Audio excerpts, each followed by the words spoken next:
దేశంలో మళ్ళీ ఒకసారి పెట్రోల్ డీజిల్ కొరత ప్రజల్ని తీవ్ర ఇబ్బందులకు గురిచేస్తుంది. మనందరం వింటూ వచ్చాం, ఇక యుద్ధం ఆగిపోబోతోంది, పెట్రోల్ డీజిల్ కొరత ఉండదు, హర్ముజ్ స్ట్రైట్ నుంచి షిప్పులు మళ్ళీ యథాతథంగా రాబోతున్నాయి అని అందరూ సంతోషపడ్డారు. ఒక 20 రోజుల క్రితం ఎక్కడ చూసినా సరే నో స్టాక్ బోర్డులు, కిలోమీటర్ల కొద్దీ క్యూ లైన్లు మనం చూసాం. కానీ ఆ పరిస్థితి కొద్దిగా తగ్గుతూ వచ్చింది. సోషల్ మీడియాలో సైతం ఒకప్పట్లాంటి రూమర్స్ కానీ ప్రజల్ని భయపెట్టే వార్తలు కానీ మనం చూడలేదు. కానీ ఒక్కసారిగా గత 2 రోజుల్లో సీన్ మారిపోయింది. ఇక అంతా బాగుంది అని ఊపిరి పీల్చుకుంటున్న తరుణంలో పాకిస్తాన్లో జరిగినటువంటి రెండో దశ చర్చలు కూడా విఫలమవడంతో మరొకసారి హర్ముజ్ స్ట్రైట్ దగ్గర సీరియస్ సిచ్యువేషన్ నెలకొంది. షిప్పుల్ని మేము వదలం, ఒకవేళ మా పర్మిషన్ లేకుండా వెళ్తే పేల్చేస్తామని చెప్పి ఇరాన్ చెప్తుంటే, మీ పర్మిషనే కాదు మా పర్మిషన్ లేకుండా మీరు షిప్స్ని వదిలినా సరే మేము వదలం అని చెప్పేసి అమెరికా పూర్తిగా బ్లాకేట్ చేసిన విషయం మనం చూసాం. ఈ నేపథ్యంలో యుద్ధం మరొకసారి తీవ్రతరం కాబోతోంది అని వస్తున్నటువంటి వార్తల నేపథ్యంలో దేశవ్యాప్తంగా ఆందోళన నెలకొంది. ఇప్పటికే తెలుగు రాష్ట్రాల్లో ఆయిల్ కొరత మనం చూస్తున్నాం. ముఖ్యంగా తెలంగాణలో చూస్తే ఇప్పటికే చాలా చోట్ల నో స్టాక్ బోర్డ్స్ పెడుతున్నారు. రాష్ట్ర వ్యాప్తంగా 15% బంకులు మూసివేశారు. బంకులకు ముందు కిలోమీటర్ల కొద్దీ క్యూ లైన్లు మనకు కనిపిస్తున్నాయి. అర్ధరాత్రి అని తేడా కూడా లేకుండా డే టైంలోనూ నైట్ టైంలోనూ ఎక్కడ చూసినా ఒకటే ప్యానిక్. పెద్ద పెద్ద డ్రమ్ములు పట్టుకొని క్యూ లైన్లో వెయిట్ చేస్తున్నటువంటి ప్రజల్ని మనం చూస్తున్నాం. కిలోమీటర్ల కొద్దీ ట్రాక్టర్స్, పెద్ద పెద్ద క్రేన్స్, కార్లు, బస్సులు, క్యూ లైన్లు మనం యథాతథంగా చూస్తున్నటువంటి పరిస్థితి కనపడుతుంది. అయితే దీంట్లో చాలా వరకు ప్యానిక్ బుకింగ్తోనే జరుగుతుంది ఈ గందరగోళం అంతా అని కొంతమంది అంటుంటే, సాధారణం కంటే అమ్మకాలు భారీగా పెరిగాయి దీనివల్ల అని చెప్తున్నారు ఎక్స్పర్ట్స్. ఏపీ, మహారాష్ట్ర, కర్ణాటకల్లో కూడా ఇదే పరిస్థితి కనపడుతుంది. బంకులకు క్రెడిట్ ఇవ్వకపోవడంతో కంపెనీస్ షార్టేజ్ క్రియేట్ అయింది అని ఓవైపు చెప్తున్నారు. మరోవైపు పెట్రోల్ డీజిల్ కొరత లేదు అంటూ కేంద్రం చెప్తోంది. ప్రజలు టెన్షన్ పడాల్సిన అవసరం లేదంటూ కూడా చెప్తోంది. యుద్ధం ఆగినా పెట్రోల్ డీజిల్ కొరత అసలు ఎందుకు అనే ప్రశ్నలు ఇక్కడ వస్తున్నాయి. కేంద్ర రాష్ట్ర ప్రభుత్వాలపై జనం మండిపడుతున్నటువంటి పరిస్థితి.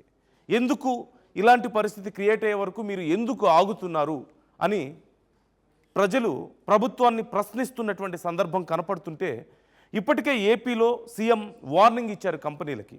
మీరు ఇలాంటి ఒక గందరగోళ పరిస్థితిని ప్రభుత్వానికి, ప్రజలకు క్రియేట్ చేస్తే రేపు మీ విషయంలో పర్మిషన్స్ ఇచ్చే విషయంలో మేము ఆలోచించాల్సి వస్తుంది అంటూ ఓవైపు సీఎం చంద్రబాబు వార్నింగ్ ఇస్తే, తెలంగాణలో సైతం వీలైనంత త్వరగా సిచ్యువేషన్ని సార్ట్అవుట్ చేయడానికి ఇప్పుడు ప్రభుత్వం ప్రయత్నాలు మొదలుపెట్టింది.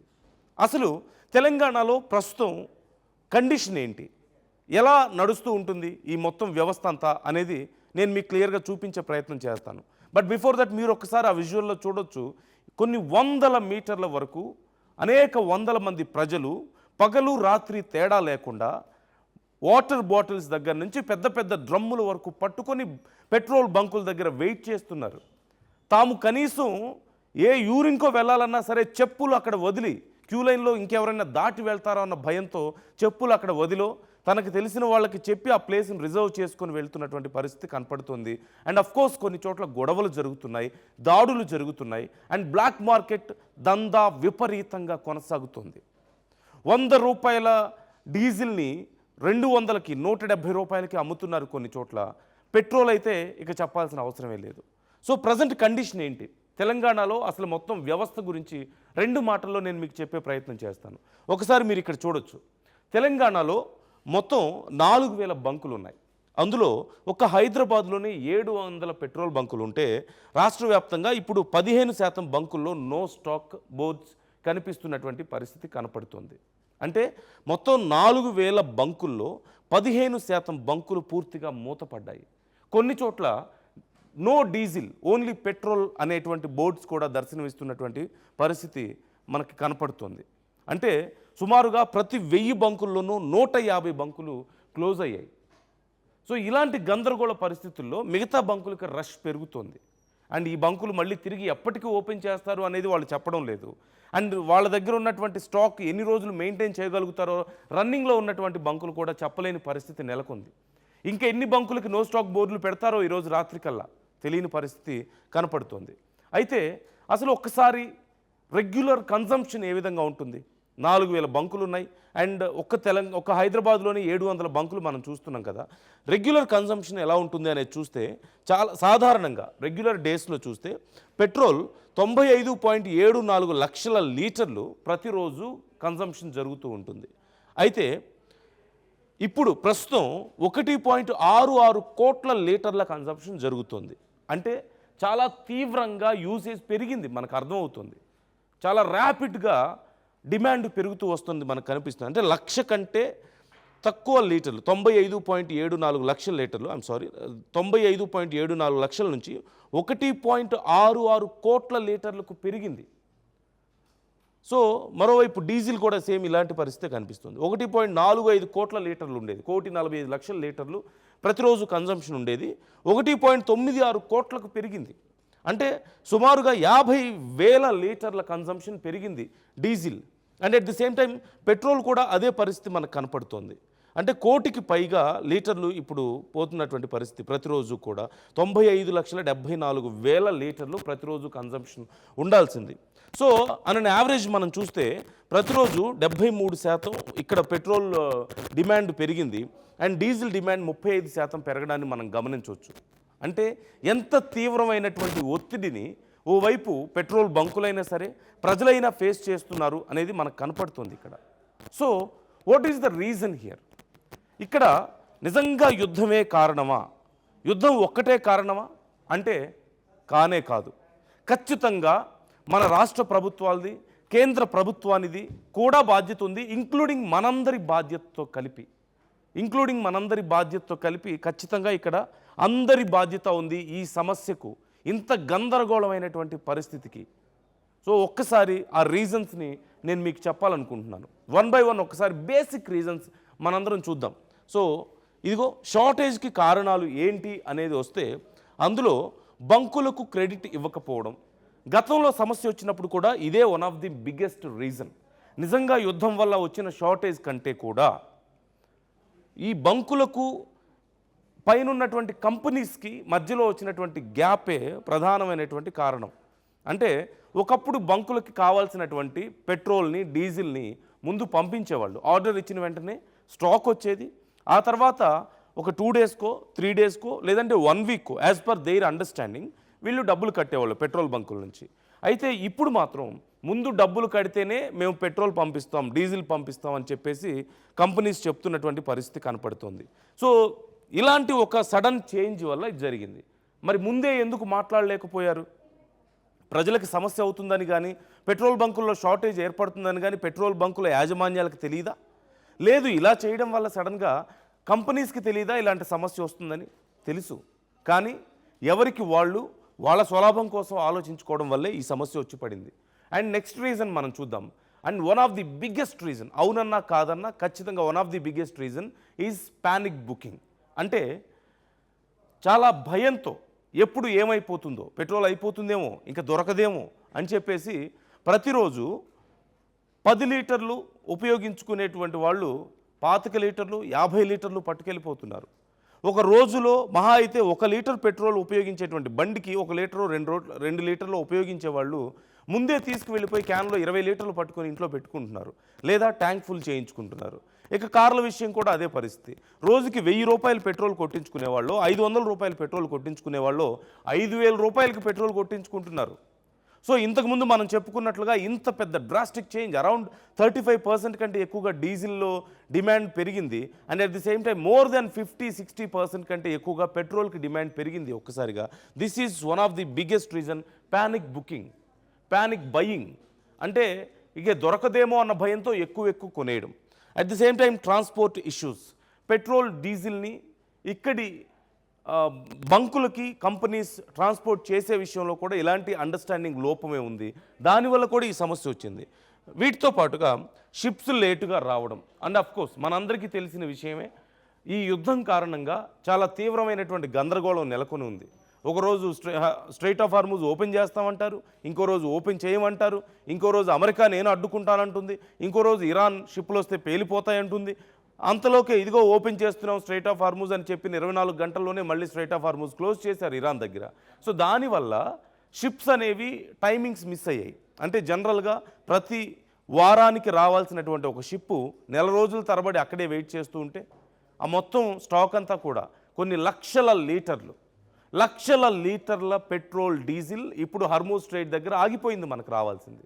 సో ఇది one of the biggest reason. ఒక్కొక్క షిప్లోనే 1,00,000 లీటర్ల పెట్రోల్ని ఎంత తక్కువ కాదన్నా మనకి పంపిస్తూ ఉంటారు. అలాంటిది కొన్ని షిప్పులు ఆగిపోతే పరిస్థితి ఎలా ఉంటుందో మనం ఊహించుకోవచ్చు. And at the same time రిఫైనరీల వద్ద నిల్వల సర్దుబాటు కూడా one of the biggest reason. అంటే పైనుంచి క్రూడ్ ఆయిల్ వస్తుంది, డైరెక్ట్గా పెట్రోల్ డీజిల్ రాదు. ఇరాన్ నుంచో లేదంటే ఇతర అరబ్ దేశాల నుంచి భారతదేశానికి వచ్చేది రష్యా నుంచి కానీ క్రూడ్ ఆయిల్ వస్తుంది. క్రూడ్ ఆయిల్ వచ్చిన తర్వాత రిఫైనరీస్ వాటిని రిఫైన్ చేసి వాటి నుంచి గ్యాస్ని, పెట్రోల్ని, డీజిల్ని, వైట్ పెట్రోల్ అని ఇలా రకరకాలుగా దాన్ని ఫిల్టర్ చేస్తారు, రిఫైన్ చేస్తారు. రిఫైన్ చేసిన దాన్ని తిరిగి మళ్ళీ సప్లై చేస్తారు. అయితే రిఫైనరీస్ దగ్గర ఈ గందరగోళం కూడా కొంత కారణం. ఎందుకు? చాలా వరకు ఇరాన్లో కానీ లేదంటే అరబ్ దేశాల్లో ఉన్నటువంటి రిఫైనరీస్ మీద తీవ్రమైనటువంటి దాడులు జరుగుతూ వస్తున్నాయి. వీటి వల్ల కొన్ని రిఫైనరీస్ సరిగా పనిచేయడం లేదు.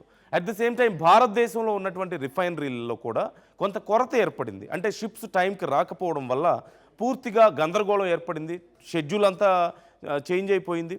దానివల్ల రిఫైనరీస్ వద్ద కూడా అందాల్సినంత స్టాక్ ఇప్పుడు అందడం లేదు. అండ్ వీటన్నిటితో పాటు మరొక ముఖ్యమైనటువంటి కారణం ఖచ్చితంగా సోషల్ మీడియా రూమర్స్. ఇది వన్ ఆఫ్ ది రీజన్. ఇక్కడ ప్యానిక్ బుకింగ్ ఎంత పెద్ద రీజన్ అయిందో సోషల్ మీడియా రూమర్స్ కూడా అంతే పెద్ద రీజన్ అయింది.